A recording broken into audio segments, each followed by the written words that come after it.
Hello and welcome. I'm going to talk today about home education.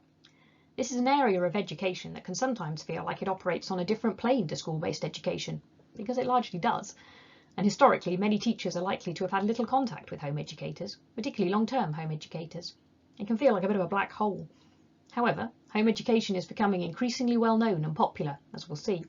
And a recent TeacherTapp survey showed that 1 in 4 secondary form teachers had had at least one pupil leave their class to be home educated, and almost the same number had one join.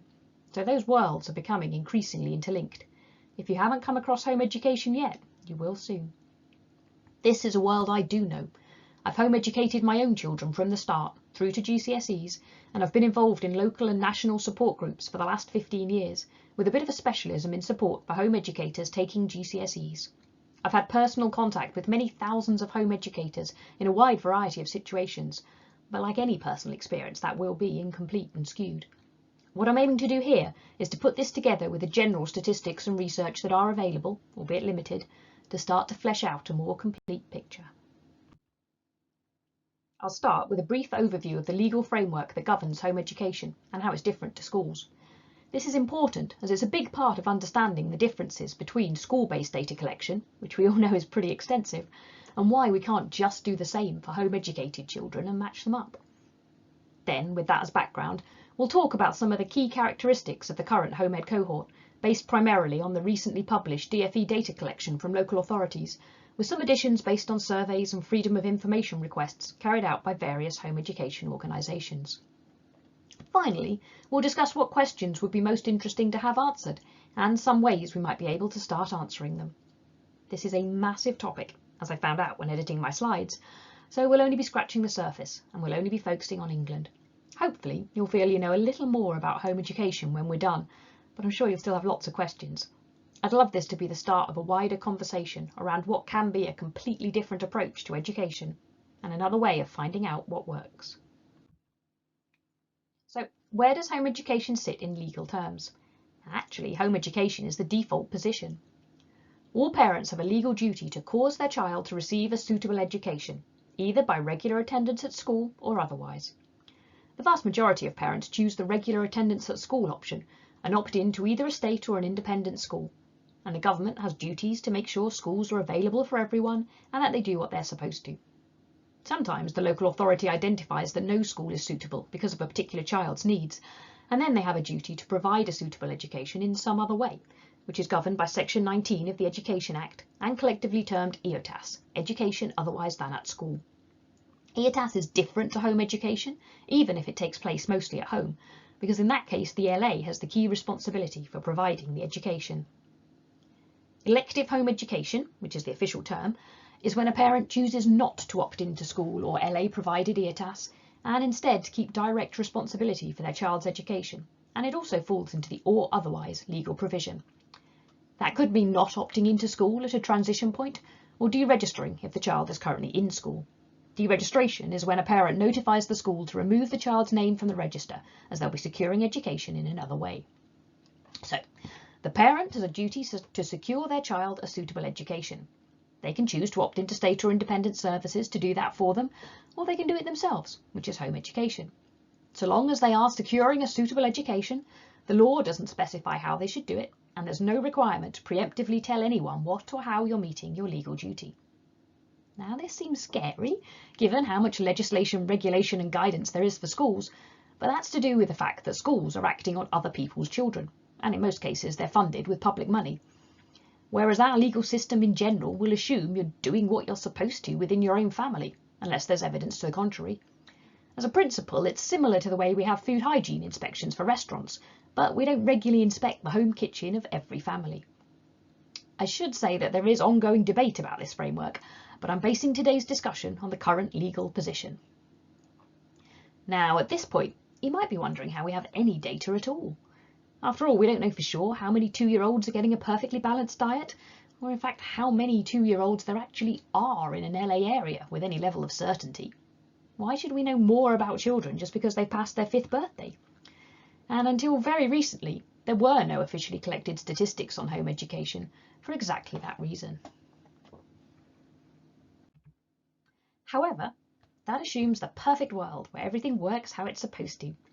we live in the real world, which is far more fuzzy and requires us to assume that things might go wrong and put a framework in place to deal with that. So, in 2007, a duty was introduced for LAs for them to identify children not receiving a suitable education. It doesn't cover children registered at school, even if they're not regularly attending, because there's lots of other legislation for that. So, this covers parents who are electively home educating, or say they are, but aren't managing to meet that duty of providing a suitable education. And it also includes parents who, for whatever reason, aren't even trying to educate their child, plus technically the LA identifying if they themselves have failed to provide Section 19 education or enough school places. Now, the key for us is that this duty means the LA does get involved with home educating families that it knows about, which these days is almost all of them.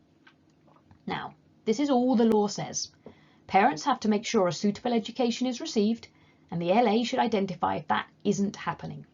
There's no definition in law of how to do that, and no legal basis to require anything of parents at this point, though there are some more formal processes that can kick in if it appears to the LA that suitable education is not being provided.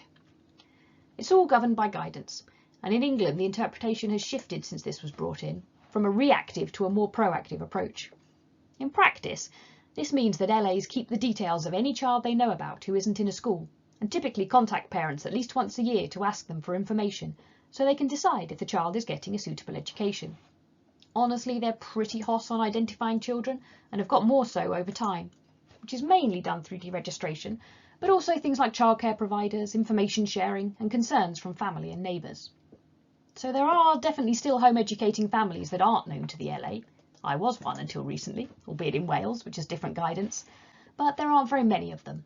And if they are unknown, it's usually because they've never opted into school and no one has ever raised any concerns about them. It's really hard to know how many that might be, but my educated guess is that these days, in England, it's less than 5%. And again, seems scary, but it's no different from the position of a 3-year-old who happens not to use childcare. The parents still have responsibilities for their child's care and development, and social services might start tracking them if concerns were raised, but the default is that there are no mandatory checks on how they're getting on, only voluntary support, which incidentally is more than you get as a home educator. Right, so what does this mean? LAs do usually hold some data on the home educators that they know about, which is almost all of them, but not quite. However, under GDPR, you can only process personal data for 2 reasons: consent, or if it is minimally necessary to fulfil statutory duties. The key statutory duty here is the duty to identify children not receiving a suitable education. Again, what is required to do that and where the burdens of evidence should lie is a very live debate. But as things stand, as soon as the LA has decided the child is receiving a suitable education, they have no legal reason to hold data on them beyond what their parents agree to. Big contrast to schools, but very similar to under 5s, healthcare and loads of other social areas. So, as in most social arenas, if you want to find out more about this group, you have to conduct explicit studies and recruit participants with all the considerations around bias and representations that involves, or find some generally available information to analyse that might provide some useful proxies, and you can put them together to start to get a picture. Unfortunately, there are masses of interesting questions and a limited number of researchers, so while home educators in the UK were a very small group, not much of this happened. However, as numbers have risen, there's been increasing interest in what's going on here, and as a result, the DfE have started collecting up a set of data from LAs about the home educators that are known to them. This is non-statutory, so LAs don't have to return it, although about 95% did, and it's subject to those limits on completeness that we just talked about. Another really key thing is that the definition of suitable education is very high level and individual. There's nothing defined that requires any particular set of processes or outcomes that can be universally tracked. You don't have to follow a curriculum, you don't have to take any particular tests, you don't have to take GCSEs. And indeed, many home educating parents choose it precisely because they think that their child will get a better, more individual education by doing things differently in some way. Given that's what I did, and so far it's worked really well, I think that's a strength to protect, even if it does make data nerds, also me, have to work a bit harder. So, with that in mind, what do we know about who is currently being home educated in England? Numbers are growing. That is partly affected by better detection, but it's undeniably a real thing, We're seeing 1,000 new members a month in the general support group that I admin. That is not necessarily a bad thing. A lot of it will be more families finding the right choice for them. But it does mean that perhaps the cohort has moved from the parents who are really sure about doing something different to one that includes a wider range of knowledge and experiences. In terms of numbers, FOI data of all LAs in England showed 93,000 children being home educated at a point in time in March 23. That will be missing some, so the real number is probably just under 100,000. That's about 1.25% of all CSA children. Population is skewed towards older ages. There are about twice as many home educated children in Key Stage 4 as you'd expect proportionately, and it's higher at Key Stage 3 as well. Overall last year that meant about 15,000 Year 11s were home educated compared to 600,000 in schools. Now we do see a lot of teenage deregistrations in groups, but the extent of the skew surprised me, and I wondered if it was something new, but the answer is that it doesn't seem to be.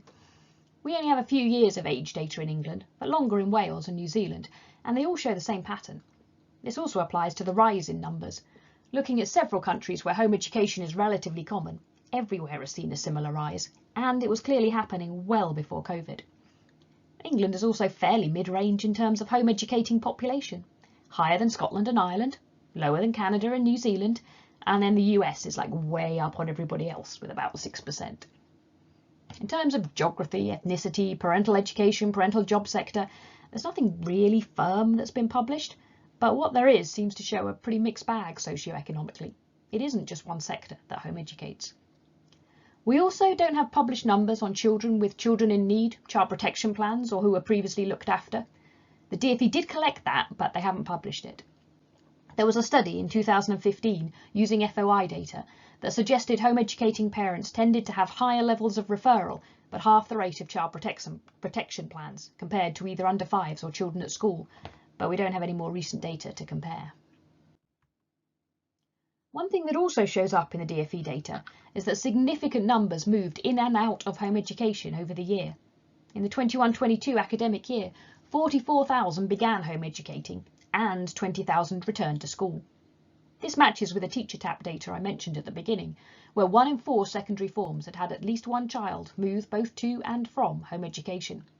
We don't know if those are the same children who came in and out in a short period of time, in either direction, or if it was one set leaving to be home educated for an extended period and another set deciding to move into school. That feels like something we could reasonably easily investigate, and it would probably be useful for schools. The TeachTap data did show significantly more movement in both directions from more deprived schools and those with lower Ofsted ratings.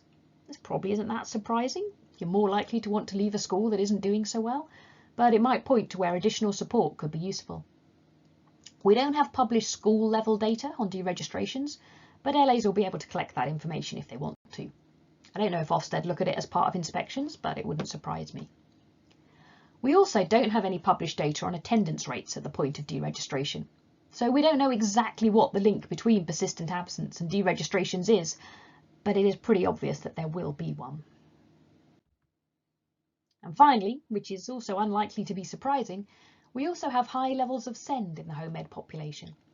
Looking at children with an EHCP, the rate in mainstream schools is 27 per 1,000. Across all schools, so including PIUs, AP and special schools, it's 43 per 1,000, and it's 46 per 1,000, just under 5% amongst home educated children. That's likely to be an underestimate of need, because it's more difficult to obtain an EHCP outside of school, and some parents may feel there's no point going through that formal process because they already understand and can meet their child's needs in the home environment. Now, there's also 13% of pupils in schools who have SEND support without an EHCP. We don't have figures on how many of these have moved into home education. DfE collected it but haven't published it, but from what I see while offering support, this is likely to be a major driver of deregistrations, both where those needs have been recognised and supported by the school, but it still isn't enough, and where the parent thinks there is a need that the school doesn't recognise. Various surveys of home educating families in a number of different contexts have reported 40 to 50% of children have some form of either diagnosed or suspected SEN, often autism, ADHD, anxiety and mental health issues, and these often coexist and potentially overlap with other issues that drive deregistrations, such as bullying. So, as far as we can tell, why do families decide to home educate? This is not a simple question to answer. There's unlikely to be just one reason. It'll be a combination of factors. Some will be pull factors, where you're attracted to the benefits of home education, and some will be push factors, where the driver is wanting to move away from some aspect of the school or the school system in general. And these reasons change over time. A family might come into home education due to a bad experience at school, but stay because they recognise benefits for their child. It's also important to appreciate that it can be true that a parent did not really want to home educate and is doing so because of a negative reason, but it is also the best option for that child in the particular circumstances they're in. It's really tricky to get this tone right, but it's important, and it plays into a significant issue with any of the more qualitative data, which is that of trust and interpretations, in a situation where there's often a significant barrier between home educators and the LA. And this comes about for a few reasons. Mainly, a fairly fundamental part of deciding to home educate is deciding that for some reason it's better for your child not to be in the LA system. This could be a general belief in individualised education, or it could be due to a breakdown in trust due to experiences in school. And the LA's job is to offer a school system that works for everyone, and they're generally going to lean towards the view that they're offering something good and children are better off in school. Home educating parents can feel that any reason they give will lead to them being judged, or open up pressure on the decision that they've already made, or just that it's none of the LA's business. And on the LA side, it's often a complicated situation with multiple interpretations, and the LA might consciously or unconsciously lean away from reasons that reflect badly on the school system. We see some evidence of this divide, in that 45% of LA reasons for home educating were not recorded, unknown, or other. So, another approach is to collect surveys from home educating parents. This also has issues with the data being self-selecting, so the audience of the survey may not be completely representative, and respondents tend to be at the extremes with a particular message in mind to promote, either presenting an extremely positive view or wanting to expose negative experiences they've had. And of course, wherever the data comes from, the categories offered to choose from will have an influence. But again, we can look at these two together and build a picture. I'm going to show a breakdown of the main issues as reported by LAs in the DFE data, just looking at the percentages within those who did give a reason, and from a survey of 3,200 home educators that Education Otherwise, a home education charity, ran in August 22 when the schools bill was in progress. First off, pull factors, the positive reasons for choosing home education. Now this bit isn't from the survey data, but it's interesting to note how many home educators are first choice and never opted into school in the first place, as opposed to those who deregistered at a later date. These might be less visible in groups, where you tend to go for support and information, particularly at the point of making a decision about whether to home educate or not, and they might be less known to LAs, so it's hard to find an exact number. However, various surveys that have asked about this suggest that about 10 to 20% of UK home educated children have never attended school. Now, back to the LA and EO reasons, which drew from current home educators, whether or not they had never been to school or had deregistered. Of reasons given to the LA, 30% said it was a philosophical choice or preference, and 14% said a lifestyle choice, whatever that means. Education Otherwise was similar, with 21% saying preference, 5% saying it gave them more family time, and 3% that it allowed them to travel more. In both surveys, only about 2% said their main reason was related to religion. So overall, there's a good chunk, a third to a half, of families who say they're home educating, basically because they just want to. Now on to the negative issues, which I think we rightly all want to focus more on. Here things start to vary a bit more between groups. Both gave a high level, about 20%, of deregistrations for health reasons, with mental health contributing most of that. Then the DFE data puts dissatisfaction with the school at about 25%, with SEND specifically an issue for 5% and bullying for 6%. EO has this much higher, at 45%, but had a more general category about the school system as a whole, which accounted for roughly 30% of the responses. SEND needs came in at 11%, which is a bit higher than the DFE, and bullying at 4%, which is broadly the same. COVID concerns have had a lot of press, but overall aren't a massive contributor currently, around 5%. And other reasons, including off-rolling and exclusions, are very low. Clearly there shouldn't be any attempts to deliberately push children out of the system, but the data suggests it either isn't a huge problem proportionately, or it's one that's quickly dealt with. So overall, that's a picture of a good chunk of people who happily made the choice to home educate, or made it because of system level concerns, which I don't know how much you either can or should do anything about.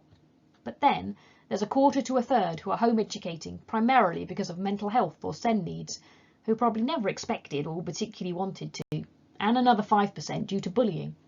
Again, that may well still be the best choice in the circumstances, but it does suggest an area for additional support. I also wanted to share this survey from the Heifer support group, which is probably the most active group for new or considering home educators at the moment. It has 27,000 members, and there were 700 posts in the last week. September's always busy. It's a smaller survey size, but for me there were two striking figures.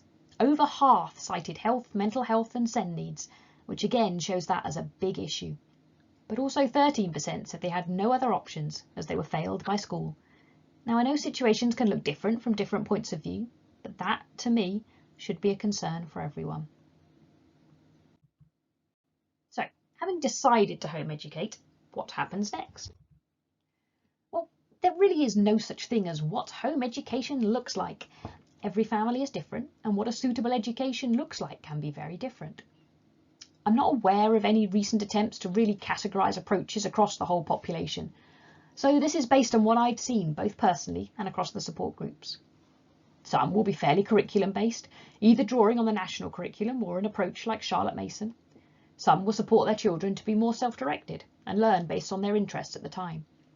There's a lot of online options these days, from individual resources to classes teaching a particular subject to more or less full-time online school. Most families will change what they do over time and will use a mix of resources. They might be play-based through primary and move to curriculum-based textbooks and online classes for GCSEs, or they might use a national curriculum-based programme for maths, lots of reading together for English, a class on ancient Greece for fun, and then explore interests that end up covering other subjects over time. Where children have moved to home education after a difficult period in school, it might work best to back off from formal approaches to learning and let them take the lead on what areas they're able to focus on. But even that isn't universal. Where families do formal learning, because it's individual, they tend to find it takes up a lot less time than it would in school to cover the same sorts of things, so it can be much more flexible. There is a massive network of peer support for home educating families. There are in-person groups, which might be purely social, forest schools, workshops or structured classes, and there are online groups for general support, group subscriptions, subject support and help with exams, amongst everything else you can think of. However, what's around in person varies quite a lot, and for either in-person or online, you do need to find them to get any benefit. Anecdotally, it can be harder for teenagers who have come out of school to find in-person groups that work for them. Meanwhile, there is no funding available for resources or exams, and no real LA-based support. The LA's duty is to check you are providing suitable education. It's not to help you do that in any way. I'm not saying LA officers don't try, but that is not their job, and being in a position of providing judgment of provision also presents a barrier to families being honest about areas where they are struggling. The lack of state support for home education has an impact on families' exam choices in particular, if they opt to take them, which not all do. For most subjects, it's perfectly possible to take GCSEs, or at least international GCSEs, for subjects like sciences, where the GCSE is inaccessible. However, the costs and the arrangements are on you, and there's a real issue around exam centre availability. Costs are around £200 for taking the exams for a single GCSE subject at a private centre, and from some areas of the country you may have to travel for hours and potentially stay overnight to find an exam centre you can use. That's just the exams. If you're not confident studying independently, then tutor-led courses are around £400 a year for a GCSE subject. This is a factor in home educators opting for fewer subjects and staggering them over several exam sittings, which is a very common pattern. Some will also use colleges. 3,500 home-educated children were funded for part-time 14 to 16 courses last year, and some opt to put off GCSEs entirely and join college on a level 1 or 2 vocational course instead. This can also be done purely through choice, of course, but those barriers to exam access are a significant factor, and the impact on low-income families and those that need access arrangements are higher. The bottom line is that no one has a responsibility to ensure home-educated children have access to exams, and that's a problem. All of this means that judging outcomes based on GCSE grades obtained at age 16, which is the most used measure for schools, just does not work as a comparison point for home educators. For a start, we have absolutely no way of comprehensively tracking it from either side, and even if we could, it wouldn't do much good. Patterns of taking GCSEs are very different, partly through choice and partly because of difficulties accessing exam centres. But it also doesn't work because, and this goes for a lot of outcome measures, the cohort of children who are happy enough to stay in school and those for whom it isn't working, badly enough to drive their parents to choose something else, are not the same. As an aside, that's an issue in common with persistent absence. When looking at outcomes and data, you've got to bear in mind that correlation is not causation, and often it's some other set of circumstances that's showing up in both of the things you're looking at. Home educators often also have a deliberate focus on non-academic outcomes. They might be aiming for higher self-confidence, development of a particular aptitude, or if they have severe mental health issues, the focus might be on just making sure they're able to keep going, and academics can come in later. There's no deadline at 16 in home education. Taking GCSEs a year later makes no difference, or some deliberately opt to go into college at 16 on a level 1 or 2 course. So the question of when you judge the outcome and what outcomes you're looking for is important. Many home educators would say that they're interested in a successful and content adult, not in test scores along the way. That said, there have been some research studies that look at various aspects of home education in various contexts, and these have almost all shown positive outcomes on a range of measures. The biggest come from the US and have involved things like comparing college entrance test scores across thousands of students, where the results of homeschoolers were higher than school-attending applicants. Other studies have shown positive outcomes in terms of social skills and opportunities, abilities in the workplace, and adult satisfaction with having been homeschooled. These have included studies of self-directed and structured approaches, and again have very positive tales to tell. This strongly suggests, as does my personal experience, that home education, including self-directed home education, can work really well when judged in a number of different ways. However, some of these studies are quite old, and many are small-scale and self-selecting for research participants. UK studies typically recruit among the online peer support networks, which means families who are not involved in those networks will not be represented. So it's not possible to say how widespread those outcomes are and how much impact the self-selecting nature of the research has. It is worth pointing out that there is no current research base that suggests systemic negative outcomes of home education. There are, of course, some concerning individual stories, just as there are plenty of negative experiences in schools. Overall, there are significant challenges for researchers, both with reaching representative samples of home educators and with interpreting any results, largely due to the changing nature of the cohort and the differences in aims and approaches. So, where next? What would it be interesting to find out, and what might be involved in doing that? I think a few really interesting or important areas for research would be looking more into those reasons for non-elective home education, and ultimately what that means we could do to better support the families who would rather their children were in school. That's something that will hopefully start to come out of the continued DFE data collection, and I'm interested to see that data grow over time. I'd also like to see more of a focus on looking at the barriers for home educated children, in particular the exam accessibility issues, which I'm working on in my role with HECA, but also more general issues around disadvantage, knowledge gaps and resources, and what could be done to better support families that have made this choice. And I think it would be really interesting to look at what best practice looks like in home education. It's not all one thing, so are there patterns we can identify in more informal learning that lead to better results, of whatever form that takes, just like we look for in schools-based research? And linked to that is the question of adult outcomes, again in a range of forms including general life satisfaction. What do they look like for adults who were previously home educated for various periods of time? So how might we do that within the current legal framework? The existing data collection does have some limitations, but I think it will build to an interesting picture over time. Added to that could be surveys of home educating families, and also within schools, focusing on home education related issues, particularly ones that include factors such as the duration of home education and the approach used.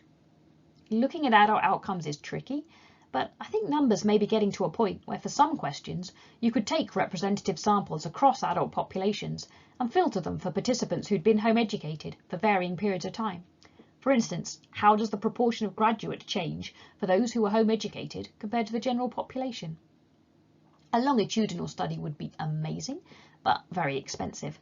And of course, it would take a long time to get any useful results from it, as well as being extremely difficult to pick out which children might end up being removed from school at some later date to find out what led up to that. As it stands, I think for now, we're likely to have to be content with looking at the data we have, working on the significant issues that we already know exist, and keeping a curious mind to the potential benefits of a different way of doing things. Thank you for listening today, and I hope you'll continue this conversation with me elsewhere.